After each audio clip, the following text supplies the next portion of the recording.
The universe operates on rules. Even the Shadow Monarch understood this. Every system, whether the one that had rewritten his body cell by cell over years of impossible trials, or the vast mechanical logic of reality itself, operated according to principles. Cause and effect. Action and consequence. Power earned through suffering, deployed through will. Which made what was happening right now deeply, fundamentally wrong. System error, dimensional anchor lost. Recalibrating. Recalibrating. Recalibrating. Sung Jin-Woo stood in the middle of a war zone he didn't recognize, and for the first time in years, the blue panels flickering at the edge of his vision were not giving him instructions. They were panicking. He had been mid-battle. A gate in Seoul, S-rank, routine by his standards, had done something no gate had ever done before. Instead of collapsing inward as he purged the last of the dungeon's occupants, it had lurched. Expanded. Swallowed him whole with a sound like the universe clearing its throat. And then deposited him here. Here was a hell's cape. The ground beneath his boots was gray-black volcanic rock, cracked and steaming where weapons fire had superheated it beyond tolerance. The sky above was wrong, too dark, threaded with the burning debris of vessels the size of city blocks descending in slow, catastrophic arcs through the upper atmosphere.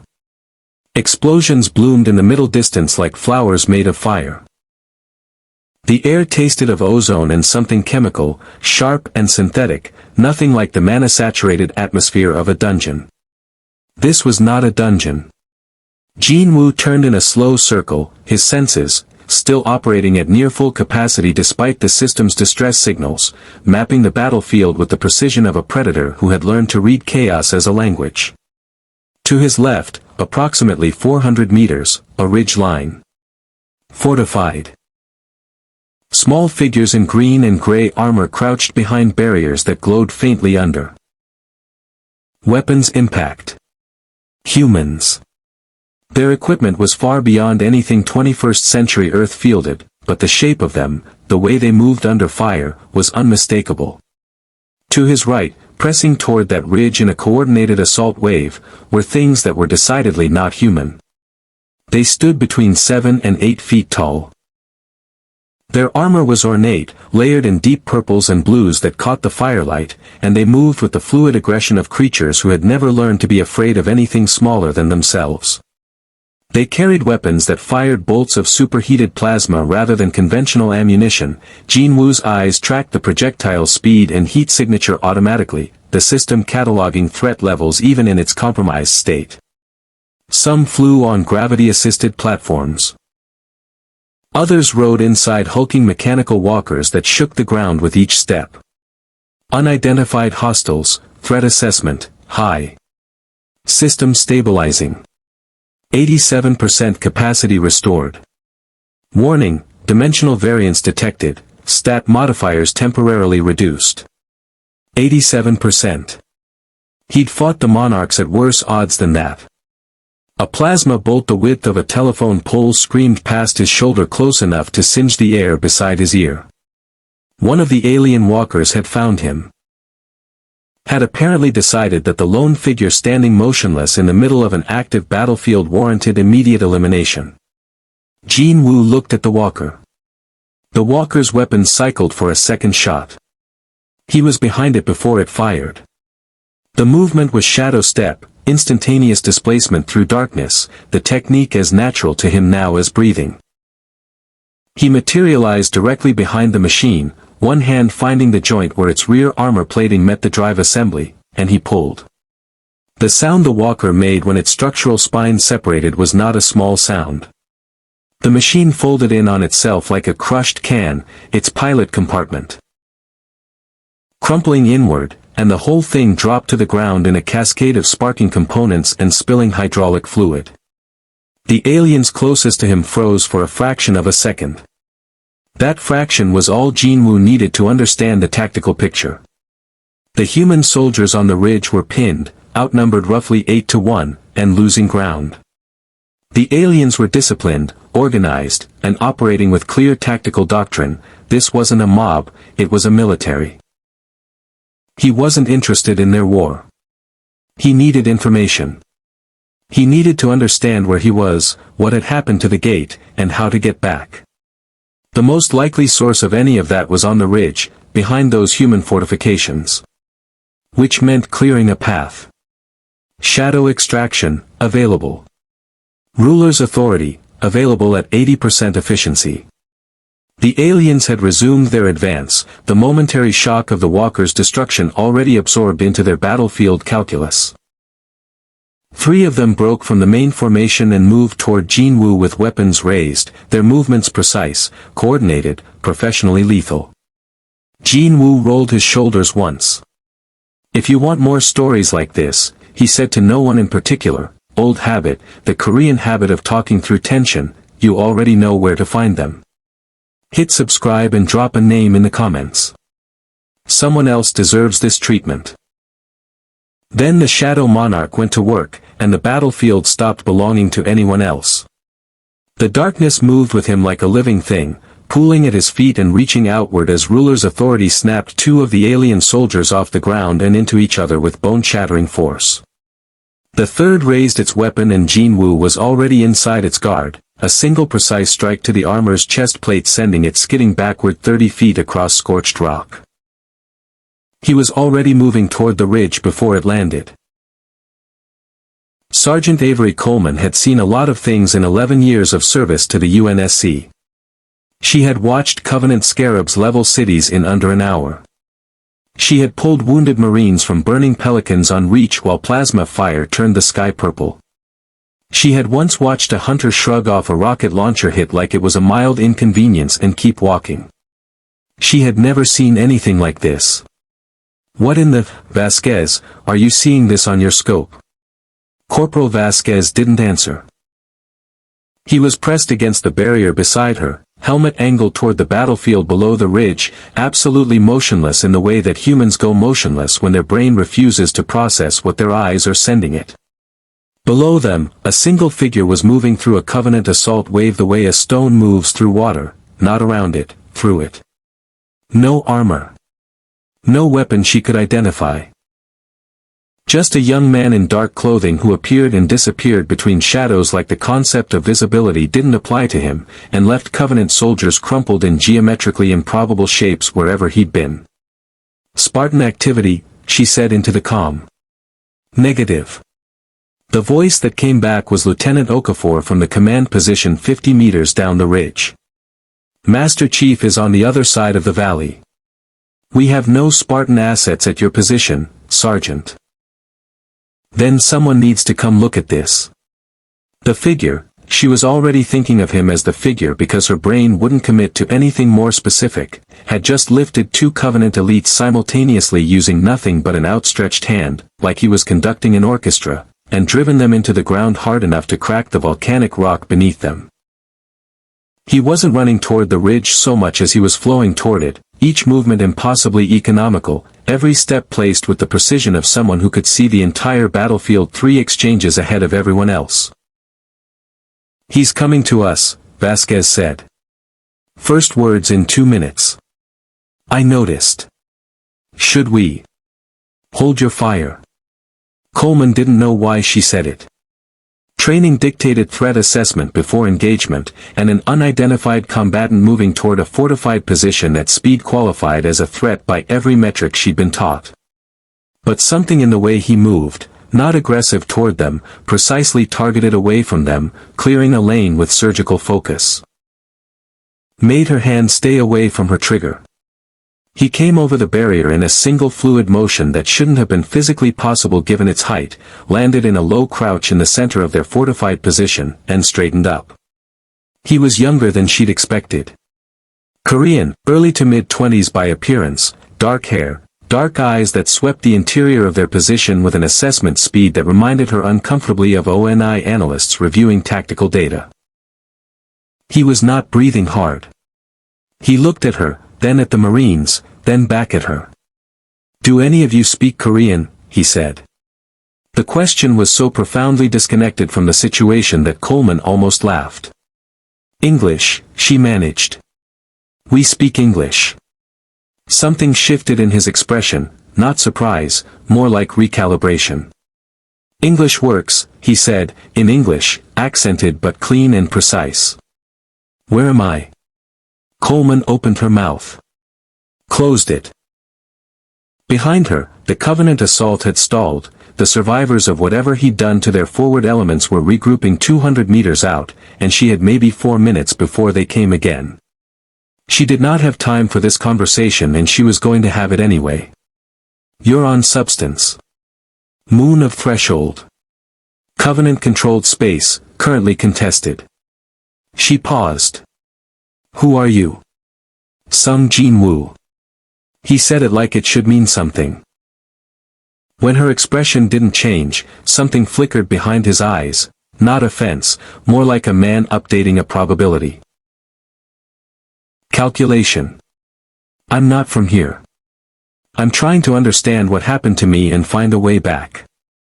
Your people are the first humans I've seen. Back where? Earth. Earth is, Coleman stopped.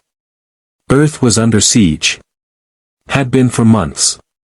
The Covenant's assault on humanity's home system had been the centerpiece of the worst military disaster in human history, and she had no idea how to explain any of that to someone who apparently didn't know it. Earth has problems of its own right now. Jin Woo absorbed this without visible distress. His eyes had drifted back to the Covenant regrouping beyond the ridge, tracking their movements with an almost clinical detachment. Those soldiers, he said. The aliens. What are they? Covenant. Religious military empire. They want humanity extinct. Why? Long story. Coleman checked her motion tracker. The Covenant were 45 seconds from resuming the assault. Short version, they think we're an affront to their gods. Jin Woo nodded slowly, like this was culturally familiar in ways she couldn't imagine. And the humans on this moon, what are you trying to accomplish? Survive the next 20 minutes. Then extract to the UNSC in amber-clad in orbit. She met his eyes directly. Can you fight? The look he gave her was patient in the way that mountains are patient. Yes. The Covenant came back over the ridge line 30 seconds later in a coordinated 3-point push, plasma fire turning the barriers white-hot. Coleman was already directing her Marines to fall back to the secondary position when she realized Jin Woo hadn't moved. He was standing in the open, facing the incoming wave, and the shadows around his feet were doing something that made the low light of Substance's dim sun seem personally offended by his presence. Jin Woo, she started. Get your people back, he said quietly. I'll hold this. She wanted to argue.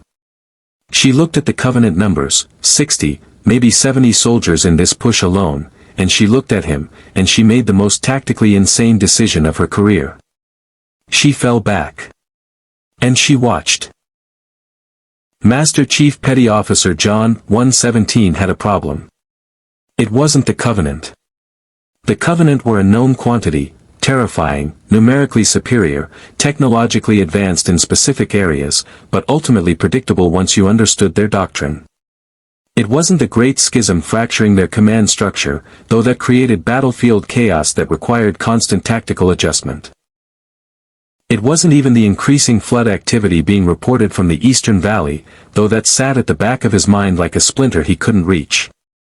His problem was the combat data Sergeant Coleman had just transmitted from the Northern Ridge. He watched it twice on the display inside his helmet. Then he watched it a third time, because Cortana made a sound he had never heard her make before, something between scientific fascination and genuine unease. And when Cortana reacted that way, you watched things a third time. The figure in the footage moved wrong. Not wrong like an injury, not wrong like alien biology. Wrong like physics had been consulted and had declined to fully participate. The shadow displacement, Cortana was already calling it that, shadow displacement, because no other term fit. Happened faster than the helmet camera's motion tracking could compensate for, leaving frame gap artifacts wherever the man had been a fraction of a second before. The Covenant soldiers he engaged didn't just go down. They went down with the terminal finality of things that had been hit by something they had no biological framework for surviving. "Thoughts?" he said. 17, Cortana said. 17 thoughts. 17 things I can't explain, and I can explain most things. A pause. He's not Forerunner. Biological signature reads fully human, Korean male, early 20s, baseline genome with no Spartan augmentation markers. But his reaction time is approximately 40 times faster than an unaugmented human. His strength output in the footage is, John, he. 10 minutes. I don't know what it is. Jin Woo looked up from whatever he'd been reviewing. His eyes found John 117 with the same instant threat assessment quality Cortana had noted in the footage, and for a moment neither of them moved. It was the particular stillness of two entities that had both spent years operating at the absolute edge of what was survivable, recognizing something of themselves in the other. "You're different from the others," Jin Woo said. "Not a question." "Spartan," John said. "Enhanced soldier. You're the one who held the northern ridge.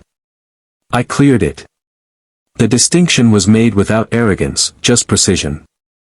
"I need information." The sergeant gave me context but not detail. "Someone destroyed your Earth." "Attacking." "Not destroyed yet." Jin Woo absorbed the correction. "Who leads your military on the ground here?" "I do, currently." John moved closer, keeping his posture neutral. Not submissive, not aggressive, the deliberate body language of someone who understood that how you moved around apex threats mattered. "You said you're trying to get back to your Earth. What does that mean, parallel dimension, time displacement?" "I don't know yet." Jin Woo gestured at the empty air beside his head, where his invisible interface apparently lived. "My system is still recalibrating. Something pulled me through what I can only describe as a gate malfunction. I've never had one fail like this." "Cortana," John said quietly. "Working on it," she said in his earpiece. "No matching event in any UNSC database. No Forerunner record of dimensional transit technology that operates the way he's describing. But the energy residue Coleman's suit sensors picked up when he arrived, it doesn't match anything in known space." John looked at Jin Woo for a long moment. Coleman was watching both of them with the careful attention of someone who understood she was observing a conversation that would have consequences. "Tore a Wraith's drive assembly out with his hands. I saw. I don't have a category for him. Neither do I." He was already moving, adjusting his route across the valley floor toward Coleman's position. "Get me a comm line to the Amberclad. I want Commander Keyes read in." "Done."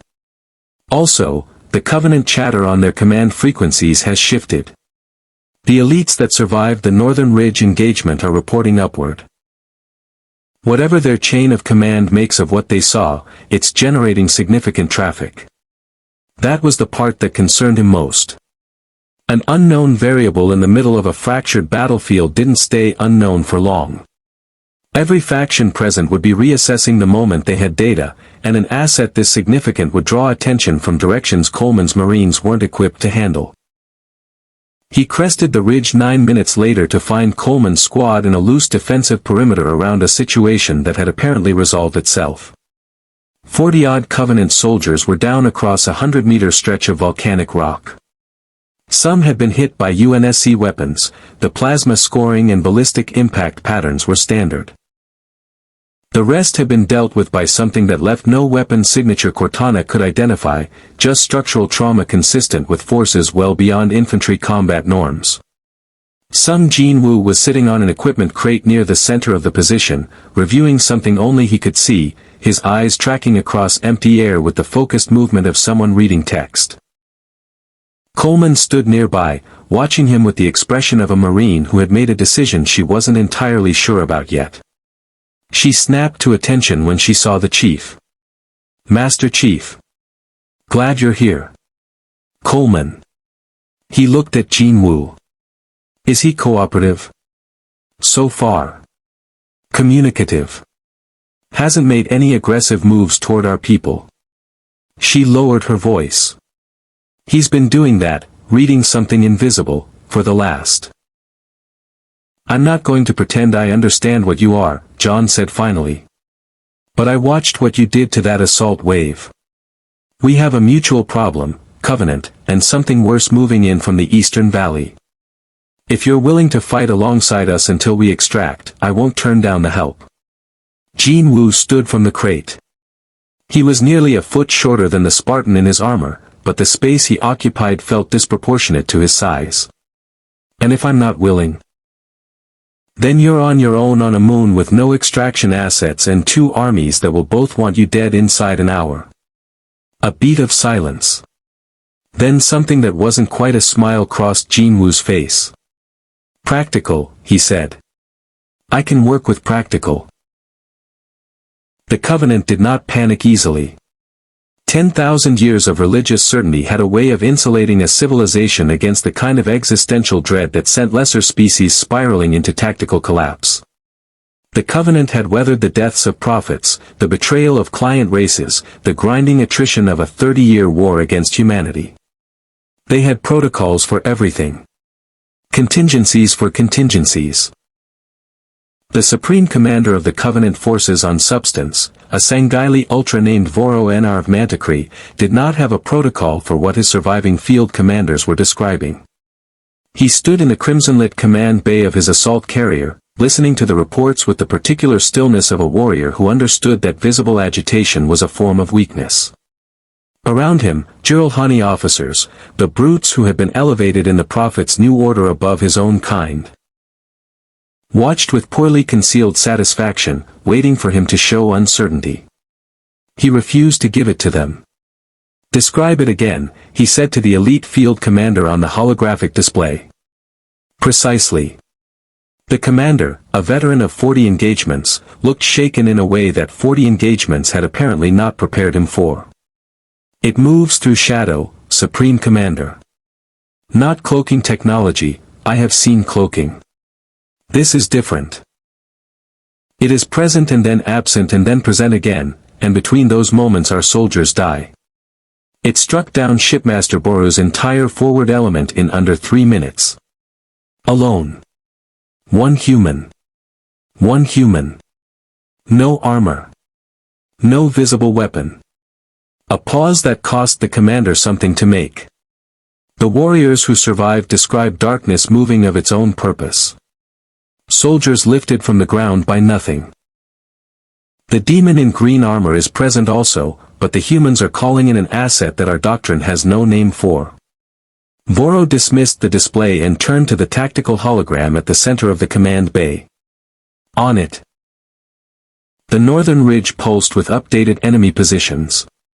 The demon, the Master Chief, humanity's most dangerous single combatant, he had operational intelligence on. There were approaches, strategies, ways to contain and overwhelm even a Spartan given sufficient force concentration. This other thing was a variable he could not plot. A Jiralhani captain named Tartarus-class brute, broad and smelling of blood and confidence, stepped forward. Give me 3 lances and I will bring you the Shadow Walker's corpse, Supreme Commander. The Jiralhani do not fear human tricks. It is not a trick, Voro said quietly. Then give me 5 lances. Voro looked at him for a long moment. The Covenant was fracturing, he knew it, every Sanghaili with eyes knew it, and the Jiralhani's arrogance was a symptom of that fracture, the Prophet's elevating brute force above warrior discipline in ways that would eventually consume them all. But he needed intelligence before he needed a corpse. You will take your lances and establish a perimeter, he said. Observation only. I want sensor data on this individual. Energy signatures, movement patterns, biological readings if possible. He turned back to the hologram. We do not engage until we understand what we are engaging. The brute captain looked dissatisfied but moved to comply. Voro returned his attention to the tactical display, and the pulsing marker on the northern ridge that represented an unknown that the Covenant's 10,000 years of religious certainty had no scripture to account for. Jin Woo became aware of the surveillance drone approximately 4 seconds after it achieved what its operators presumably believed was a discrete observation altitude. He didn't mention it to Coleman or the Master Chief immediately. He filed it in the part of his mind that tracked threat vectors and kept moving, following the Spartans' lead as the combined group, 8 Marines, 1 Spartan, and 1 Shadow Monarch operating at 91% system capacity, moved through a series of hardened lava tubes toward what John called the secondary extraction point. System status, 91% capacity restored. New environment analysis, ongoing. Unidentified energy signatures detected, Eastern Vector, classifying. The system had been busy since the recalibration. It was doing what it always did in new environments, cataloging, assessing, building a threat hierarchy from available data. What it was finding in the Eastern Valley troubled him in ways that the Covenant did not. The Covenant were soldiers. Aggressive, organized, driven by ideology, but fundamentally comprehensible. They wanted things, territory, religious validation, the elimination of a species they designated heretical. Jin Woo had dealt with beings who wanted things. Wanting things meant negotiating leverage, even if that negotiation was conducted through force. The Eastern Valley signatures were different. The system kept trying to classify them and kept returning incomplete readings, as if whatever was out there existed in a category it hadn't encountered before. The Eastern Valley, he said to John, keeping his voice low as they moved through the lava tube. What's there? A beat of silence. In the green glow of the tube walls, the Spartan's helmet turned toward him. Why? My senses are picking up something. The system, the interface I use, is having trouble classifying it. That doesn't happen often. John and Cortana exchanged whatever passed for a glance between a Spartan and his AI. Flood outbreak, John said. Parasite. It assimilates living tissue and converts it into more of itself. It doesn't negotiate, doesn't retreat, doesn't respond to anything except complete destruction. Jin Woo processed this. It's spreading. Contained for now. A captured Covenant cruiser 3 clicks east. The Covenant were using it as a forward operating base until the flood got into the lower decks. Now it's a quarantine problem. For both sides. The system pinged again, and this time the classification attempt returned something that made Jin Woo slow his pace by half a step. Eastern signature, partial match, collective biological consciousness. Warning, shadow extraction compatibility, unknown. Unknown. Not impossible. Unknown. He had raised the dead before. Had built an army from the fallen, from creatures that had tried to kill him and been repurposed into soldiers loyal beyond the capacity of living things. He had never encountered something that existed as a collective biological network rather than individual organisms. The question the system was asking, that he was asking, was whether something that had already, in its own way, conquered death, could be extracted into shadow. And whether that was something he should find out. The extraction point was a hardened UNSC forward operating base carved into the southern face of Substance's largest volcanic plateau, 3 prefab structures, a pair of warthogs with shot-out tires, a Pelican dropship that had seen significantly better days, and approximately 40 Marines who looked at Jin Woo with the particular expression of people who had heard things over the comm that they weren't sure they believed until right now. Commander Miranda Keyes had patched through from the in amber-clad 20 minutes into their transit through the lava tubes. She was professional, precise, and asked exactly the right questions in exactly the right order, which Jin Woo noted as the mark of someone who had learned to function at the edge of manageable crisis.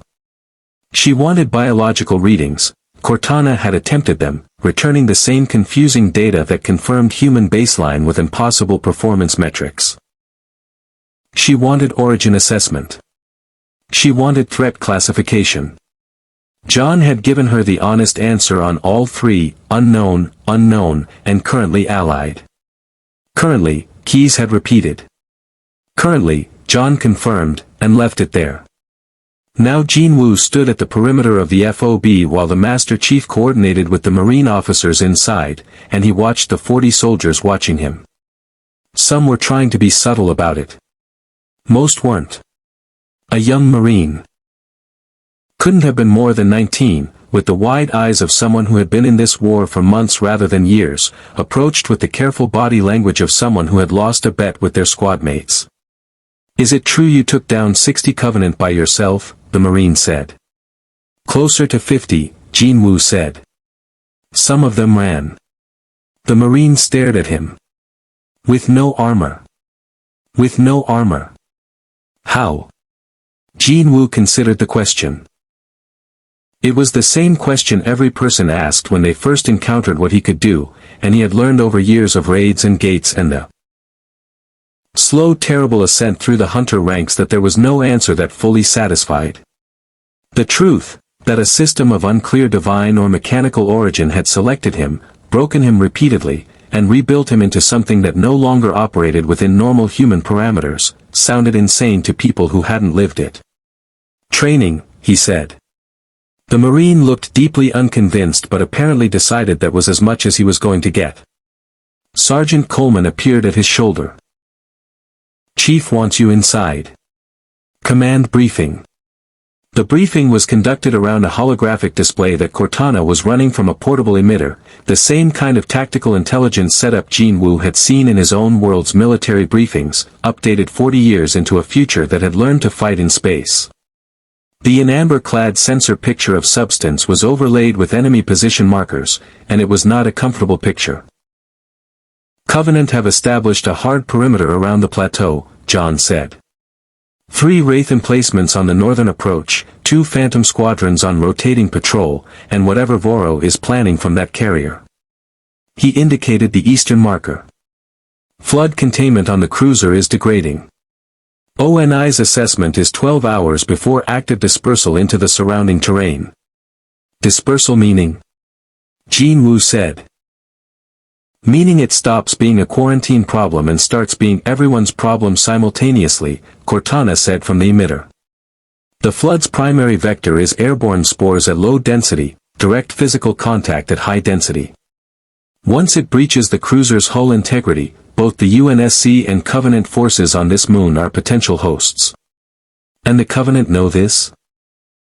"The Covenant are the reason it got out in the first place," Coleman said, with the flat effect of someone describing something that still made her angry.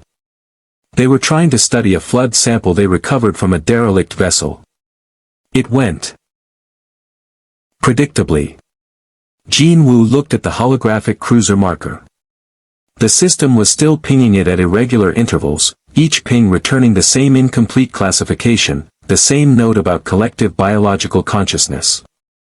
He had been turning the shadow extraction question over since the lava tubes, examining it from every angle the way he examined tactical problems. The flood consumed. It converted. It built its numbers from the fallen bodies of everything it encountered. In that fundamental mechanic, it was not entirely unlike what Jin Woo did with shadow extraction. He too built his army from the defeated, converted the fallen into soldiers who served his will. The difference was the direction of the conversion. His shadows retained something of their original form, their original fighting capability, repurposed under his authority. The flood erased everything and replaced it with hunger. What would happen if he attempted extraction on a flood form? Would the shadow override the flood's collective signal? Would the flood's network consume the shadow? Would the result be something new and catastrophic that neither system had anticipated? He didn't know. And not knowing, with the system running at 91% in an alien dimension, was not the moment to experiment. "We have a secondary problem," John said, pulling Jin Woo back to the briefing. "The Covenant surveillance drone that's been on us since the ridge. Voro's building an intelligence picture. The carrier hasn't moved, which means he's not committing to a full assault yet. He's waiting for something. He's waiting to understand me," Jin Woo said. Every head in the room turned toward him. "I'm the variable he doesn't have a protocol for," Jin Woo continued. "The Spartan he has doctrine for. The Marines he has doctrine for. I'm something his doctrine has never encountered, and a commander who waits rather than commits immediately is a commander who wants to understand before he engages. He paused. He'll send something to test me. Something expendable enough to lose but capable enough to generate useful data. A beat of silence. That's a very precise assessment, Cortana said carefully. I've been on the other side of that calculation before. Jin Woo looked at the holographic display. When they come, I want to control what they learn. The test came at 0300 local time, which on substance meant the volcanic sky traded its burning debris light for a deeper, more absolute darkness that suited Jin Woo considerably better than it suited the Covenant soldiers moving through it. Voro had sent 2 lances of Covenant elites, 20 warriors, mixed ranks, carrying a sensor package that Cortana identified from the FOB's perimeter detection grid as a high-resolution biological and energy scanner. Not a strike force. A data collection unit wrapped in enough combat capability to fight its way out if the experiment went wrong. Jin Woo had been awake when they came. He didn't sleep much anymore. The system had optimized his recovery cycles to the point where 4 hours of rest restored full physical capability, and the remaining hours were better spent thinking. He had been sitting outside the FOB's eastern perimeter in the dark, watching the flood marker on the mental map he'd constructed from Cortana's briefing data, when the system flagged the incoming contacts. 20 hostiles, northern approach. Movement pattern, reconnaissance in force. System recommendation, engage at range. He ignored the recommendation. He had a better idea. He found John at the FOB's Northern Watch post, already awake. Spartans apparently didn't sleep much either, which Jin Woo found professionally relatable. They're coming, he said quietly. 20. Sensor equipment. I know. Cortana flagged them 4 minutes ago. John's helmet turned toward him. You said you wanted to control what they learn. Yes. What does that mean? Jin Woo was quiet for a moment, assembling the answer. In my world, I spent years as a hunter, someone who enters dungeons and fights monsters for a living. Early on, when I was still building my abilities, I learned that how an enemy first sees you determines every subsequent decision they make about you. Show them your ceiling and they plan for your ceiling. Show them a fraction of your ceiling and they plan for a fraction. He paused. Voro is trying to establish my ceiling. I want to give him a number that's large enough to be terrifying but small enough to leave him thinking he has options. A beat. You want to sandbag against a Covenant Supreme Commander. Strategically underrepresent my capabilities, yes. Cortana made a sound in John's earpiece that Jin Woo couldn't hear but that prompted a slight tilt of the Spartan's helmet. She finds this interesting, John said. Good. So do I. The plan was simple in the way that effective plans always were. Jin Woo moved out to meet the reconnaissance unit alone, in the open, allowing Voro's sensor package to get clean readings. He would fight at approximately 40% of his actual output, fast enough and strong enough to defeat 20 Covenant elites without question, but not so fast that the sensors returned impossible data. Give them a threat level they could assign a number to. Let Voro build a strategy around that number. Then, when it mattered, exceed it by a margin that strategy couldn't account for. He materialized from shadow 60 meters in front of the Covenant unit's lead element, stepping into the faint bioluminescent light of the volcanic terrain with deliberate visibility. The elite stopped. Their sensor operator, he could see the equipment package on the unit's 4th member, began active scanning immediately. Good. The lead elite, a Ranger-class warrior in deep blue armor, raised a plasma rifle and spoke in the Covenant's formal military dialect.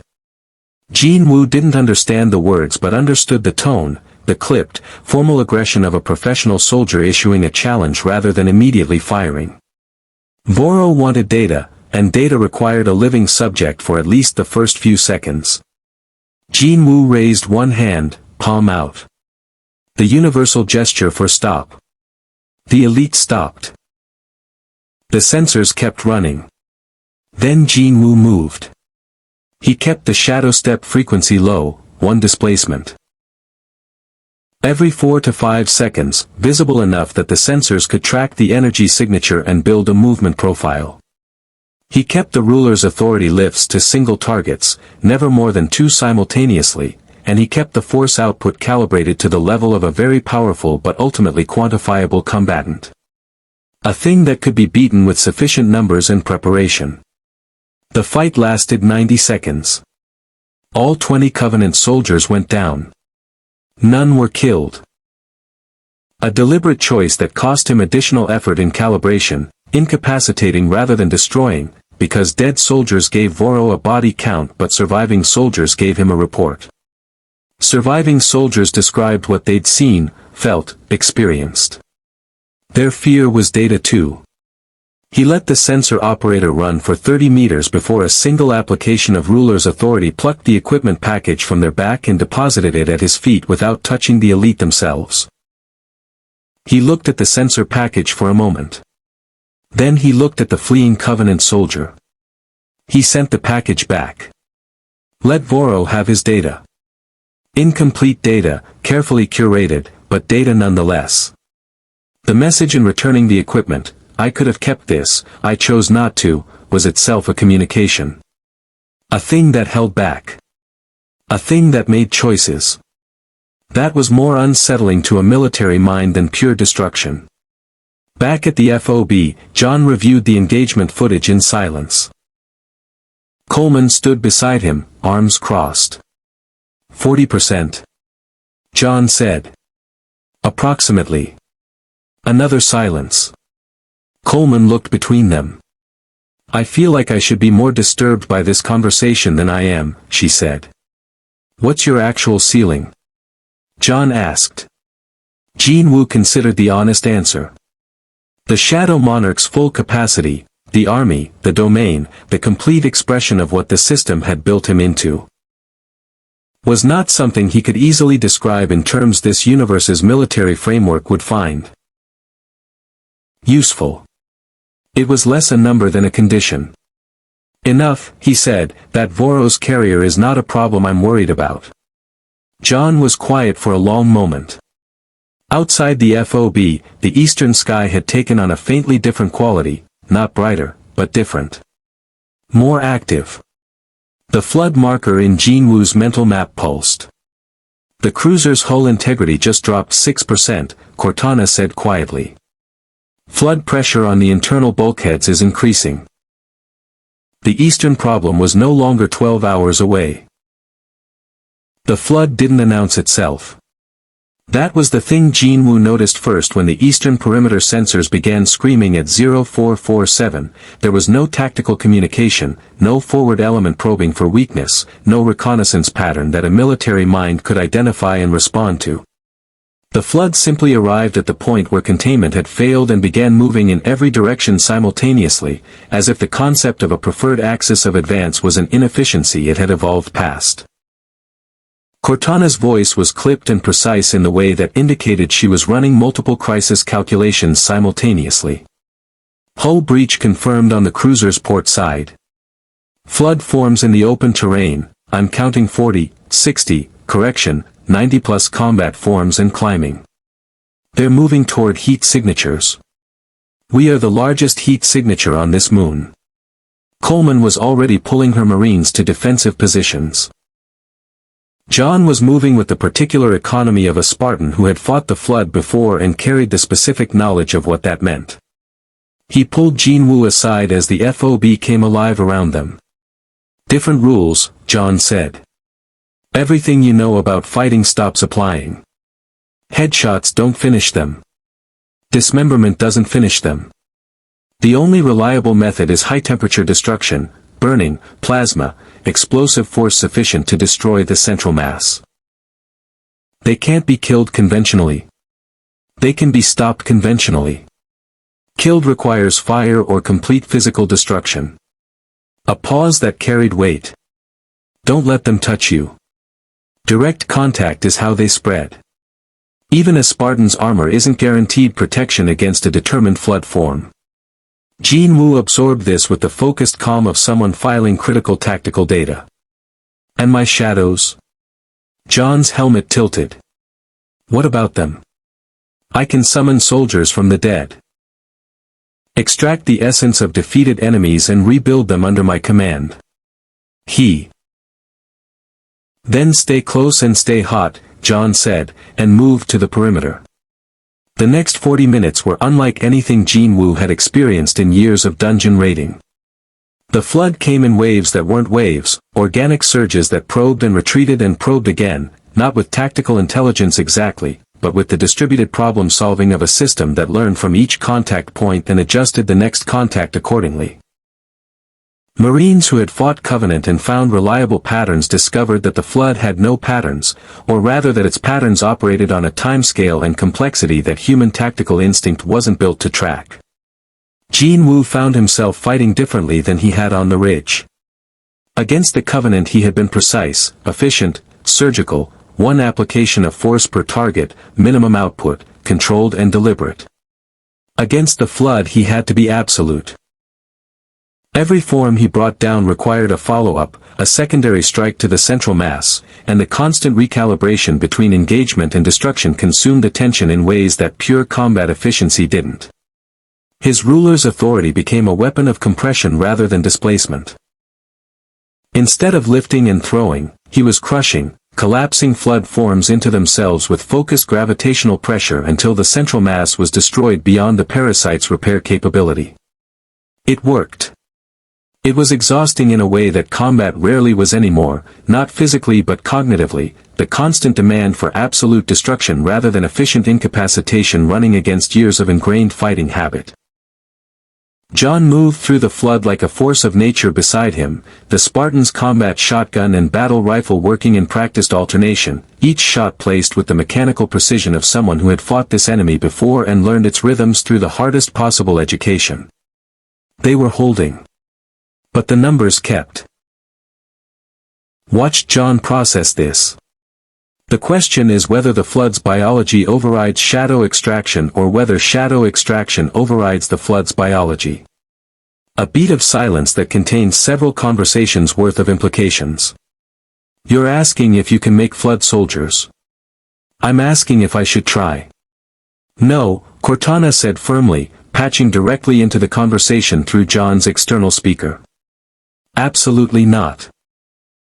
The flood's defining characteristic is the override of individual biological and neurological function by the collective intelligence. If shadow extraction attempts to impose your will on a flood form and fails, you haven't lost a shadow soldier, you've potentially given the flood access to whatever channel you use to communicate with your army. If it succeeds, she paused. A flood form operating under your command but retaining flood biological properties is a containment nightmare we are not equipped to manage. Jin Woo looked at the eastern perimeter. The first flood combat forms were visible now in the sensor feeds. Grotesque amalgamations of what had once been Covenant soldiers, their bodies repurposed by the parasite into weapons, limbs extended and hardened into impact structures, movement patterns that abandoned biomechanical efficiency in favor of raw aggression.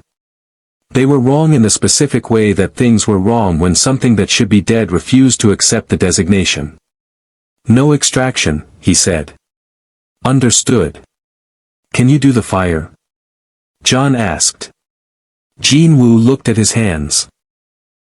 The Shadow Monarch's power set was not primarily fire-based, darkness, gravity, the physical force of ruler's authority, the cutting precision of his shadow weapons. But power was power, and the system had given him access to enough raw energy output that the application method was largely a question of focus. I can generate sufficient force to destroy the central mass, he said. Whether that qualifies as enough depends on the numbers. Climbing. System alert, anomalous signal detected. Source, Eastern Vector, Subsurface. Classification, Collective Biological Intelligence, Tier Unknown. Jin Woo stopped moving for exactly 1 second. The signal wasn't coming from the combat forms on the surface. It was coming from something beneath them, something vast and old and aware in a way that the combat forms were not, the way a hand is not the mind that moves it. Something down there had noticed him. And it was trying to talk. The voice didn't come through sound. It came through the system. That was what made it impossible. The system was Jin Woo's, exclusively, fundamentally, the architecture of his power and his interface with the world rebuilt by whatever divine or mechanical intelligence had chosen him. Nothing had ever communicated through it uninvited. Nothing had ever found the channel between him and the blue panels and inserted itself into that space like a hand reaching through a door that should have had no handle on the outside. External signal intercepted, origin, unknown. Attempting classification. Classification failed, signal complexity exceeds parameters. And then, beneath the system's own text, something else. Not panels. Not the clean geometric interface he had spent years learning to read. Something older and wetter and vast, pressing itself into the language of the system the way water finds the shape of whatever contains it. You are not from this universe, little monarch. Jin Woo killed 3 flood combat forms in the space of that sentence, the physical action and the internal conversation running in parallel with the dissociated efficiency of someone who had learned to fight and think simultaneously. His expression didn't change. His output didn't waver. But something cold moved through him that had nothing to do with the volcanic moon's thin atmosphere. You carry death differently than these creatures carry it. They fear it. You have made it yours. Jin Woo. John's voice, external, tactical. Left flank. He addressed the left flank. 3 flood forms compressed into nothing by ruler's authority. His mind stayed in 2 places. What are you? He thought, not sure if thought was the correct transmission medium but having nothing else to work with. The response came with something that might have been amusement if amusement could be expressed as the sensation of 1,000 dead minds briefly pressing against the inside of your skull. I am what remains when everything has been consumed. I am the last thought of every being that has ever been absorbed. I have been called many things. The children of this universe call me Gravemind. Jin Woo had encountered beings of significant power before. The monarchs, the rulers of dimensions, entities that had existed for millennia and commanded armies that could end civilizations, had communicated with him in ways that carried weight and presence. The Gravemind was different. It wasn't powerful in the way a weapon was powerful. It was powerful in the way an ocean was powerful, not through concentrated force but through the simple fact of its enormity, the accumulated mass of everything it had ever been. I know what you carry, the Gravemind continued. The army you have built from the fallen. The dead that walk at your command. You and I are not so different, little monarch. We both understand that death is not an ending. It is a resource. We are nothing alike, Jin Woo thought. No. Something shifted in the signal, not offense, more like genuine curiosity, the interest of an intelligence that had consumed enough minds to find novelty genuinely rare. You take the dead and make them serve your will. I take the dead and make them serve mine. The mechanism differs. The principle is identical. Chief. Jin Woo kept his voice level, kept his hands moving, kept the perimeter fighting without a visible change in his engagement pattern. The flood has something larger underground. An intelligence. It's attempting to communicate through my interface. John was beside him in 3 seconds. The Gravemind. The word carried the weight of personal history. What is it saying? That we're similar. A pause. It's trying to recruit me.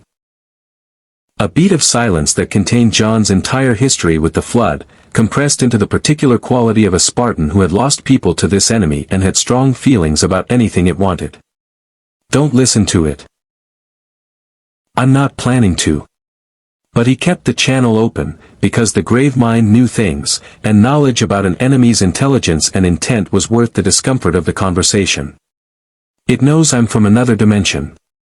It knows about my shadow army. How? It consumed someone who saw me fight, presumably. He crushed another combat form. It's perceptive. The Spartan warns you against me, the grave mind observed. He has reason. I have taken much from him. But I offer you something I have offered no other, voluntary communication rather than assimilation. You interest me, little monarch. The dead obey you not because I have rewritten their biology but because you have claimed their essence. That is a power I have not encountered in 10,000 years of consumption. What do you want? To understand you. And perhaps, another shift in the signal, something almost delicate, to propose an arrangement. Jin Woo looked at the combat forms still pressing the perimeter. Looked at the Marines holding the line. Looked at John, who was watching him with the focused attention of someone who had learned that things the grave mind wanted deserved maximum suspicion. It wants to make a deal, Jin Woo said aloud. It always does, John said. It's manipulative. Every word is designed to find a lever. I know. Jin Woo was quiet for a moment. But I want to hear the offer. Not because I'll accept it. Because understanding what it thinks I want tells me more about what it is than anything it might actually say. John was still for exactly 2 seconds. You're using it. I'm gathering intelligence. Another beat. Don't take long, John said. And tell me everything. Jin Woo turned his attention back to the internal channel. Say what you want to say, he thought.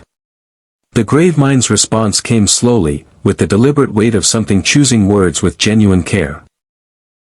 The Covenant seeks to fire the sacred rings. The halos. Weapons of absolute destruction that will end all sentient life in this galaxy to deny me my harvest. The Spartan fights to stop them. His goals and mine align, temporarily. A pause. But the Spartan cannot be everywhere. You can go where he cannot. Move as he cannot. Command what he cannot command. You want me to be your instrument against the Covenant. I want you to be yourself, the grave mind said. What you would do anyway, fight, survive, find your way home, would serve my purposes incidentally. I ask nothing you were not already planning. Jin Woo severed the connection. He stood for a moment in the sudden silence of his own internal space, the system's clean panels reasserting themselves over the wet ancient pressure of the grave mind's presence. Around him the battle continued. The perimeter was holding. Well, John said. It wants me to stop the Covenant from firing the halos, Jin Woo said. Which it claims you also want. We do. It knows that. It's trying to make me feel like helping you is helping it, so that I either help you with the flood as a shadow presence in my decisions, or I help it directly and frame it as helping you. He paused. It's sophisticated.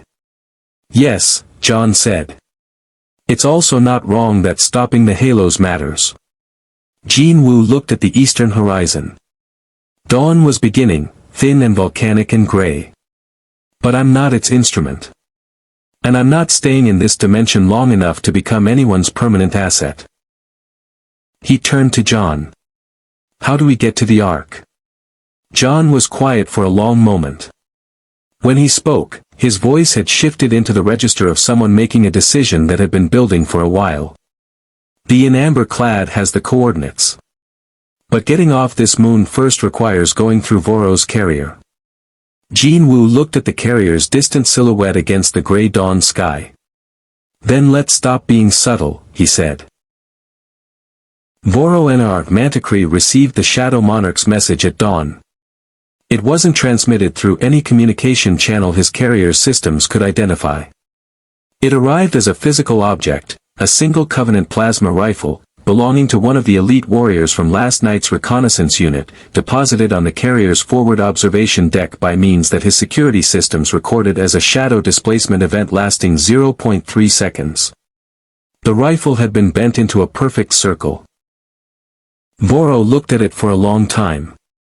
Then he looked at his tactical display, where the Northern FOB's heat signatures had just begun moving, not retreating, not repositioning defensively, but advancing. Toward him.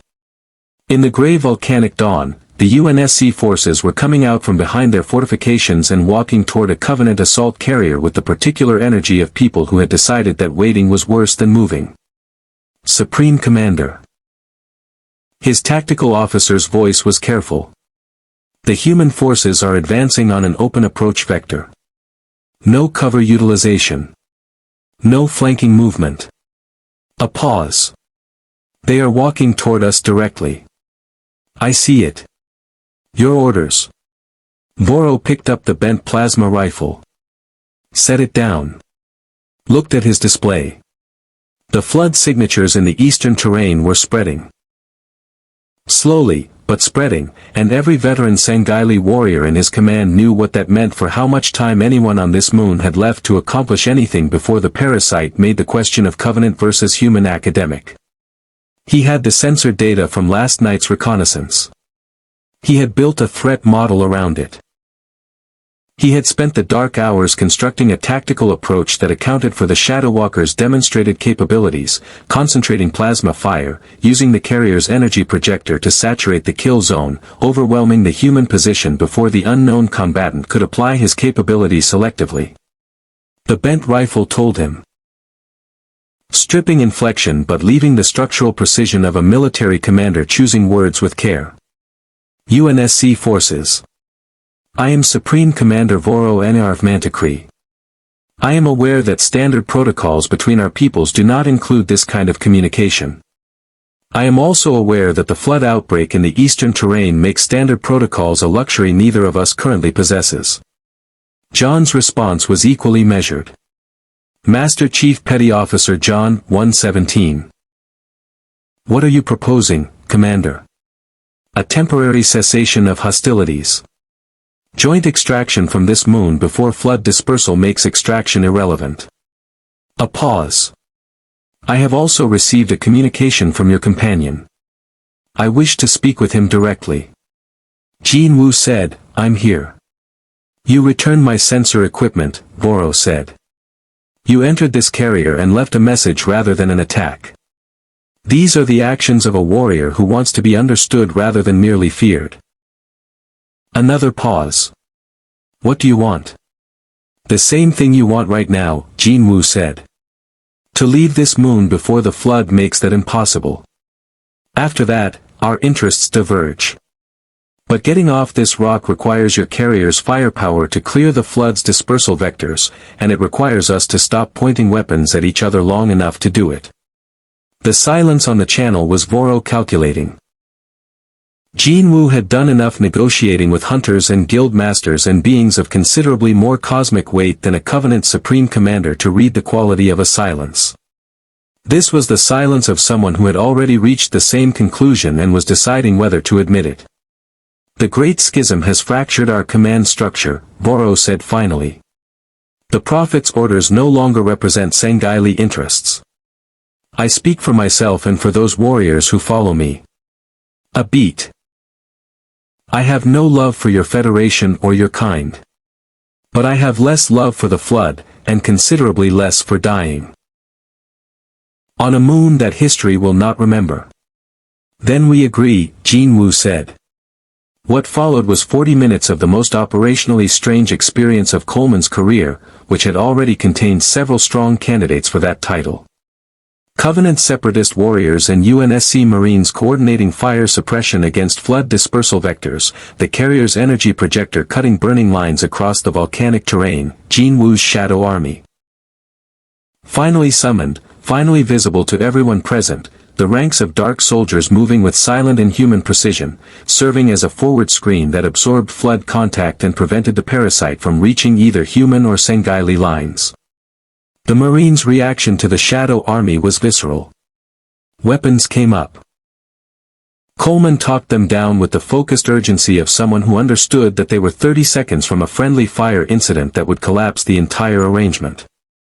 They're his, she said, moving down the line with her hands out.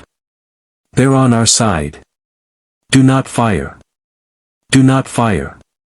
Voro's warriors had a different reaction. The Sanghaili standing their ground with warrior discipline, watching the shadow soldiers with the focused assessment of combatants cataloging a new type of threat. Several of them touched the hilts of their energy swords but did not draw.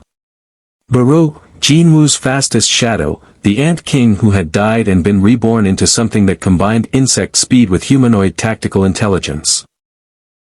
Moved through the flood dispersal wave like black lightning, destroying combat forms with a ferocity that made the Covenant warriors exchange glances.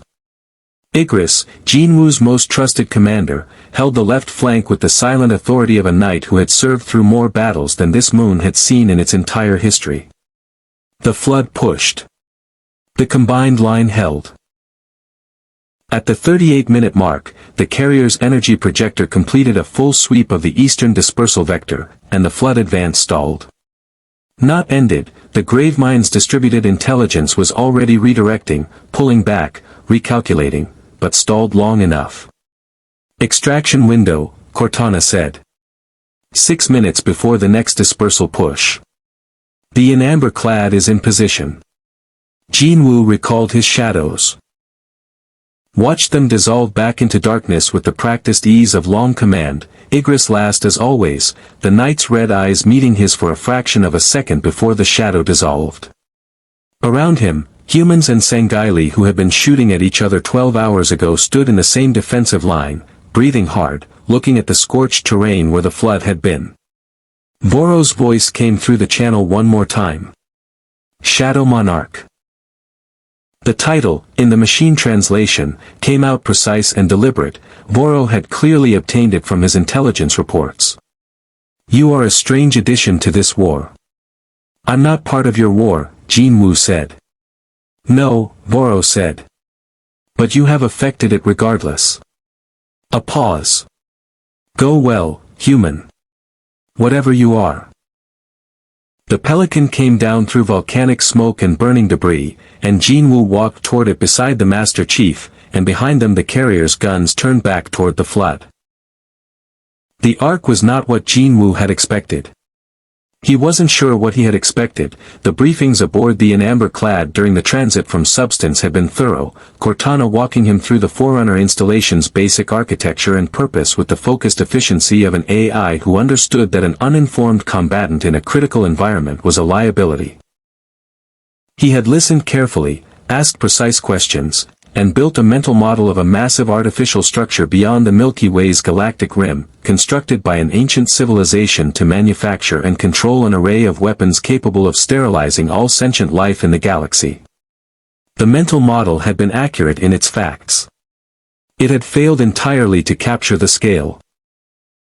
The arc stretched across his visual field like a continent that had decided to become a machine, its vast segmented arms reaching outward from a central hub structure that dwarfed anything Jin Woo's world had built in its entire recorded history. The sky above it was wrong in the specific way that artificial skies were wrong.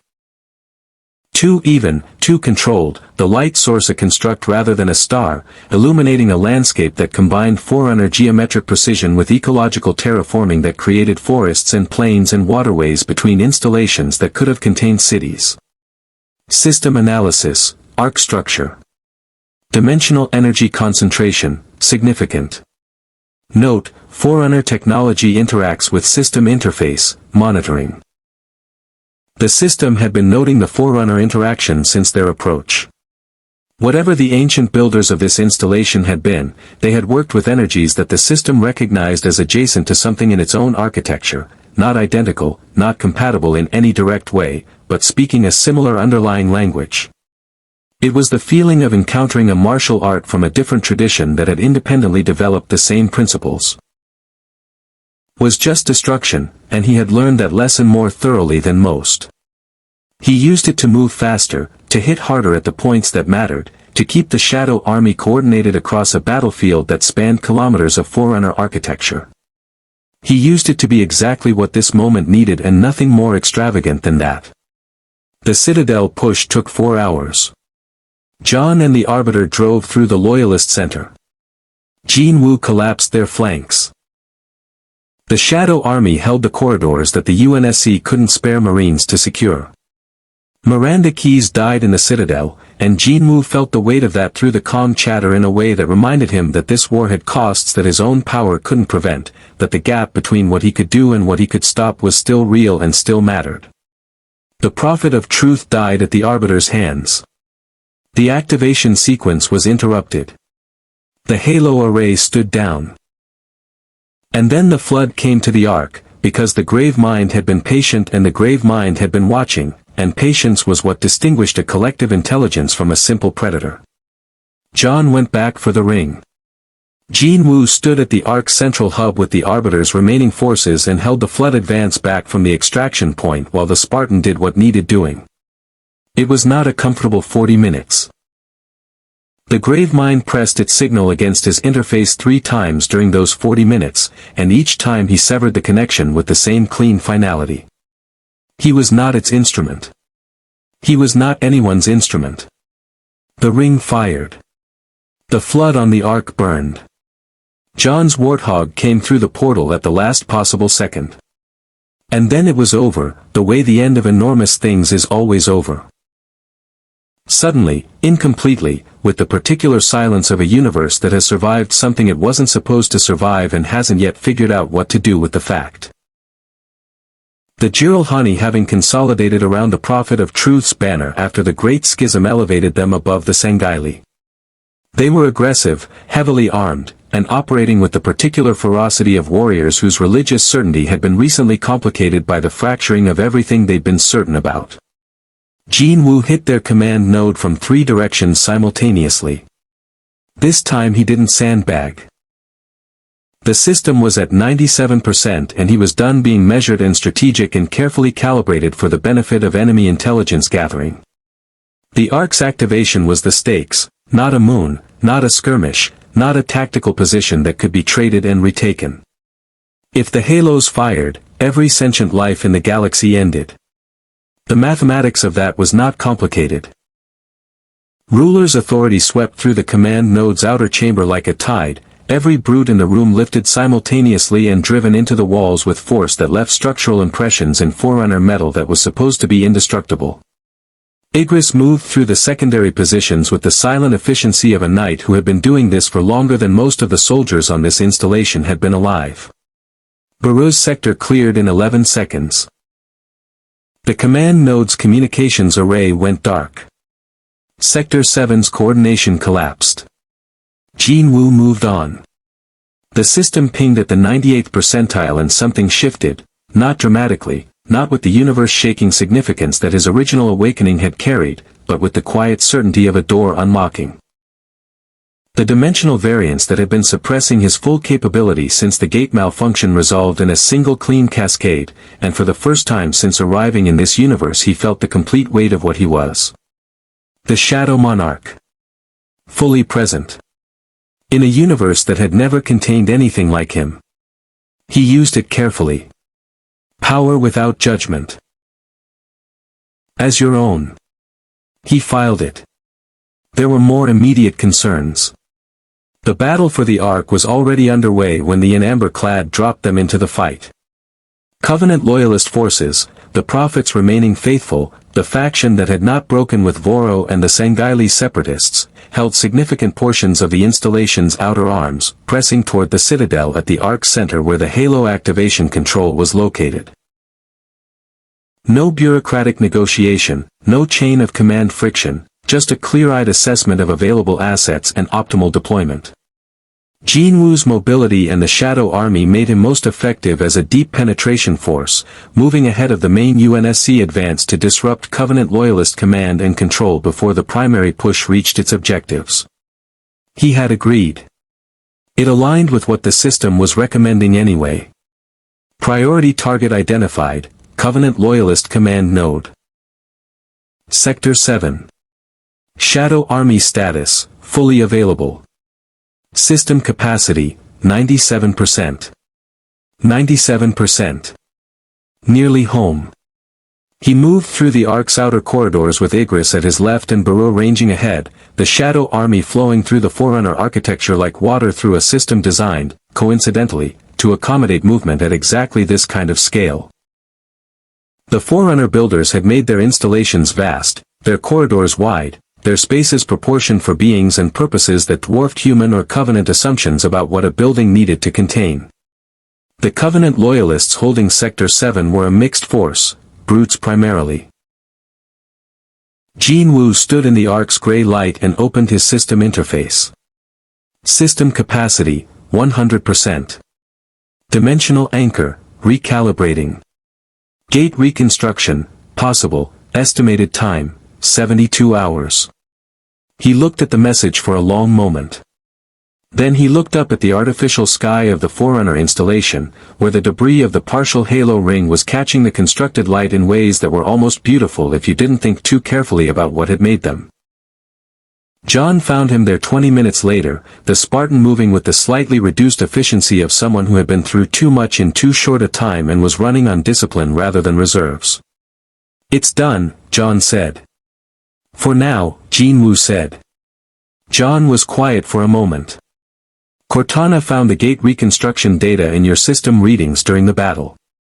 She thinks she can help accelerate the process. Get you home faster." Jin Woo looked at him. "Why?" "Because you helped us," John said simply. "And because whatever you are, you don't belong here. You have a home to get back to." Jin Woo nodded slowly. Around them, the Ark stretched its impossible geometry toward a horizon that belonged to a universe he had never been meant to enter. Igris materialized at his shoulder, silent and present the way the night always was at the end of battles, and Jin Woo rested a hand briefly on the Shadow Soldier's pauldron. 72 hours. Then home. He could wait 72 hours. Conclusion.